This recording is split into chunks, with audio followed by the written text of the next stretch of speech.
Ease of doing business के मामले में नेपाल अभी भी पीछे है। भूटान आपका पड़ोसी देश, वो भी लैंडलॉक्ड है, लेकिन वो थोड़ा सा अच्छा है आपसे ईज ऑफ डूइंग बिजनेस के मामले में। अगर नेपाल की सरकार ईज ऑफ डूइंग बिजनेस पे फोकस करे, 13.5% का इनका मैन्युफैक्चरिंग प्रोडक्शन का आउटपुट है इनके जीडीपी में कंट्रीब्यूशन। अगर मैन्युफैक्चरिंग प्लांट्स और लग जाएं, अगर कुछ इंडस्ट्रीज यहां पे और लग जाएं, तो पहला तो एम्प्लॉयबिलिटी बहुत ज्यादा बढ़ जाएगी, लोगों को नौकरियां मिलेंगी, और दूसरा इंडस्ट्रियल आउटपुट और मैन्युफैक्चरिंग आउटपुट बढ़ते ही आपको इंपोर्ट कम करना पड़ेगा। तो इंपोर्ट और एक्सपोर्ट का जो डेफिसिट है, जिसके कारण इनका फिस्कल डेफिसिट बढ़ता जा रहा है, उसके कारण जो इनका जो आज रुपया है, देखिए 112 रुपए के आसपास पड़ता है $1, जो कि कंट्रोल में आएगा तो इकोनॉमी कंट्रोल में आएगी, इन्फ्लेशन कंट्रोल में आएगा। ये चीजें तभी ठीक होंगी जब कोई बड़े पावरफुल डिसीजन लिए जाएंगे। जैसे मोदी ने हमारे देश में डिसीजन लिए मेक इन इंडिया, वैसे ही आपको डिसीजन लेने पड़ेंगे मेक इन नेपाल। ये बिल्ड करने के कारण एम्प्लॉयबिलिटी से धीरे धीरे ये साइकिल इंप्रूव करेगा। थोड़े दिन के लिए नेपाल पीछे रह सकता है, पर नेपाली नहीं।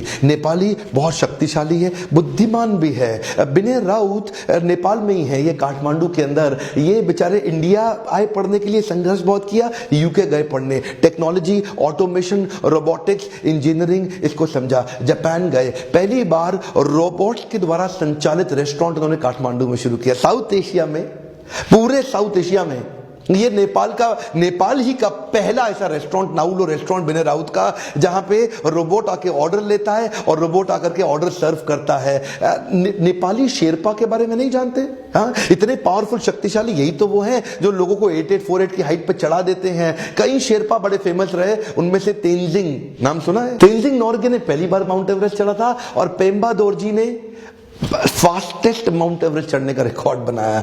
8 घंटे 10 मिनट में ही माउंट एवरेस्ट चढ़ डाला। और शेरपा के बाद नेपाल का गोरखा। ये गोरखा कौन है? गोरखा पूरी दुनिया जानती है गोरखा के बारे में। हाँ, British army, Indian army, Nepali army, इतने साहसी, बड़े कठोर, परिश्रमी, इनसे तेज फुर्तीला, इनसे तेज सोचने वाला, लंबे समय तक लड़ाकू की तरह लड़ पाने वाला, हार ना मानने वाला, 30-30 लोगों को अकेले खत्म कर देने वाला।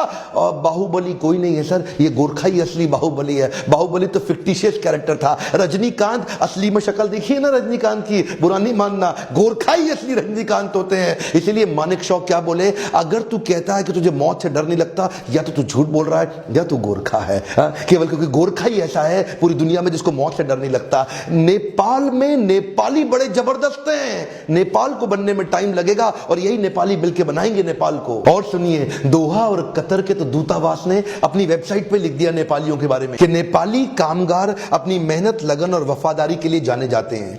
ये लोग मुश्किल से मुश्किल मौसम में भी काम कर सकते हैं। नेपाली लोग जहां जाते हैं अपनी इज्जत जरूर बढ़ा देते हैं। मनीषा कोइराला के बारे में आप जानते ही हैं। उदित नारायण के मीठे संगीत को आप हमेशा से सुनते आ रहे हैं। आचार्य बालकृष्ण, जिन्होंने तो एक्चुअली हमारे देश के अंदर सारी विदेशी कंपनियों को उखाड़ दिया। Vinod Chaudhary, he is the first and the only billionaire, Forbes की लिस्ट में आया है, the only billionaire of Nepal. 80 से ज्यादा कंपनीज का कंग्लोमरेट है इनका, Chaudhary group of companies. Vinod Chaudhary का नाम आज पूरा नेपाल जानता है। अतिथि देवो भव, ये तो हर नेपाली व्यक्ति के व्यवहार में आपको प्रेम पूर्वक दिख ही जाएगा। अब नेपाल को करना क्या चाहिए? अगली स्ट्रैटेजी, इसको टूरिज्म बेस्ड इकोनॉमी में कन्वर्ट करने का प्रयास करना चाहिए। जैसे कि आपने दुबई को देखा, सिंगापुर को देखा, मलेशिया कुआलालंपुर को देखा। टूरिज्म बेस्ड इकोनॉमी बिल्ड करने के लिए 2020 पे बड़ा फोकस बिल्ड करना चाहिए। ये विजन रखना लीडरशिप के लिए जरूरी है। क्यों? क्योंकि धार्मिक रेलेवेंस भी बहुत ज्यादा है। माउंट एवरेस्ट के अलावा व्यासदेव का जन्म यहीं हुआ, माता सीता का जन्म यहीं हुआ, लव कुश का जन्म भी यहीं हुआ,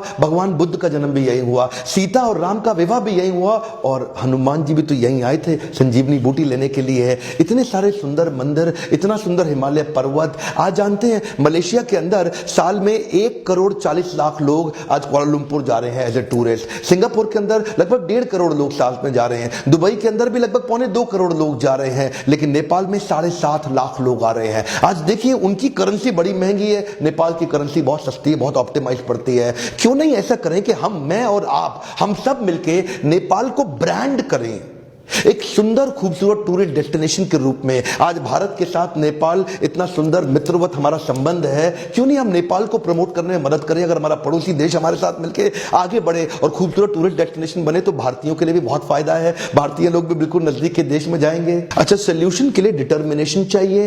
एक बार 4x4 किलोमीटर का, यानी कि लगभग 16 स्क्वायर किलोमीटर या 20 स्क्वायर किलोमीटर का कोई नेपाल लैंड या काठमांडू लैंड, कोई पावरफुल थीम पार्क बिल्ड करना पड़ेगा। जैसे सेंटोसा आइलैंड आइलैंड है सिंगापुर के अंदर, जैसे जेंटिंग हाईलैंड्स है मलेशिया में, और दुबई में तो आप मेरा वीडियो देख ही चुके हैं, बहुत कुछ है। तो वो थीम डेस्टिनेशन पॉइंट एक बिल्ड करना पड़ेगा। हाँ, कुछ सैकड़ों करोड़ रुपए लगेंगे, या तो आप सरकार को नेपाल की लोन ले लें, या पब्लिक प्राइवेट पार्टनरशिप में किसी को बिल्ड करें, या फ्रेंचाइजी आउटलेट ला करके दुबई लैंड का या किसी का लाके यहां पे बिल्ड किया जाए, और जिसके साथ मिल करके जैसे आप 70 सिनेमा हॉल बनाएं, वहां पे आइस स्केटिंग तैयार करें, वहां पे वाटर रिवर राफ्टिंग तैयार करें, कुछ स्पोर्ट्स को देख सकते हैं, वाटर स्पोर्ट्स भी कई प्रकार के हैं, या वीडियो थीम पार्क बिल्ड करें, क्लब कैसीनो ले आए, स्काईवे केबल कार लेके आ सकते हैं, लग्जरी होटल ले आए, माउंटेन रेल रोड भी होती है, रोलर कोस्टर राइड या jungle cruise, sea walk, sea aquarium, innovative water sports, madame Tussauds, ice racing, luxury hotel, food park और ऑब्जर्वेटरी डेक साथ में बना दे। ऑब्जर्वेटरी डेक क्या होता है? जैसे हाई राइज टावर होते हैं ना,